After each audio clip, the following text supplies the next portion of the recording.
Hello, I'm Lauren with IndoorGardening.com, and today we're going to talk about how to take care of your ZZ plant.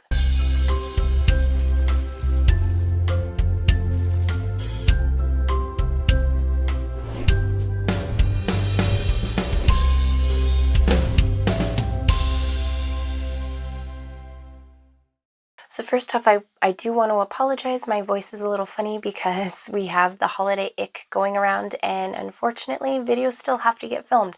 So this is just kind of where we're at with this, and we're just going to make the best with it. As always, in order to figure out how to take care of your plant, we've got to know the origin of the plant. Where did they come from? Zamifolia are native to Eastern Africa, mainly Kenya and South Africa. They were actually originally discovered in 1829, but it wasn't until 1996 that they actually became popular as houseplants and were actually noticed and really utilized as houseplants and really hit the market hard that year. So they're a fairly new plant to the market, which is why there's not a lot of care guides out there for them. Because ZZ plants are native to South Africa, this means they have two amazing qualities. This means that they are used to quite a bit of light and can handle quite a bit of light. This also means that they are very, very hardy plants and can handle a lot of lower light. So if you put them in lower light, they will grow much more slowly. They do not need a lot of light in order to grow. But if you give them higher light and a little bit brighter light, then they will be able to grow more prolifically for you. Because there are varieties out there like the chameleon and the alba where they have white on the foliage, that foliage can burn in brighter light. So it's better to err on the side of caution and try to keep your plant in a lower light and inch it slowly into more light. Let's talk about watering. Like most of the other plants from Africa, ZZ plants are no different. They are very, very drought tolerant, very hardy plants. ZZ plants actually have a very thick bulbous root system, almost like a potato, so they can rot fairly easily if left in a lot of water for a long period of time. They really need a lot of aeration. They need well-draining soil mix, and they need to not be watered constantly, usually about once a month, every few weeks to once a month, depending on your conditions, will be perfectly fine for them. It's better to underwater these plants than to overwater these plants. You can give them quite a bit of water up front, but as soon as they soak it up and absorb it, leave it alone until it appears like it needs more water. Overwatering does not mean giving them too much water at one time.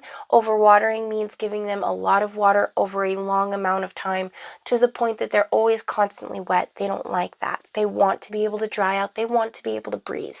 Because they are very drought-tolerant plants as well, that also means that they are very capable of holding on to their nutrients and utilizing very little amounts of them.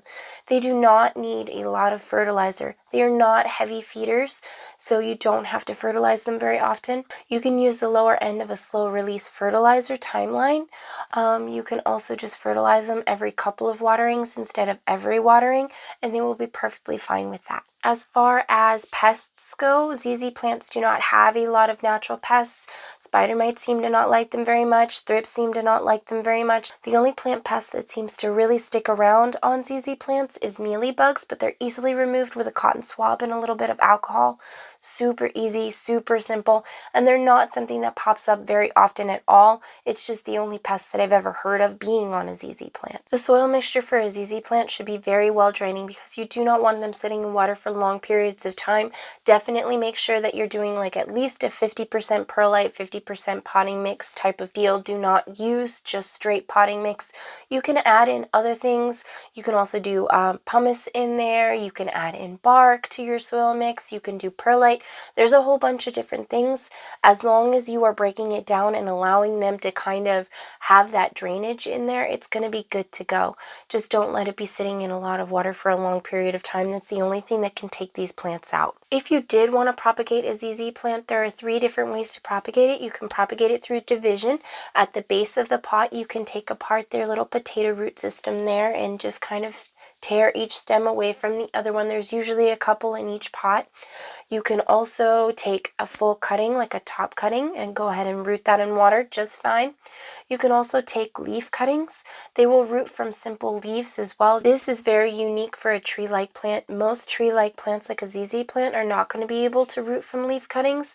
So them being able to just take a leaf cutting and put them in some sphagnum moss or some perlite or even just some water, it's going going to be amazing to see them grow little roots and a whole new tree from there.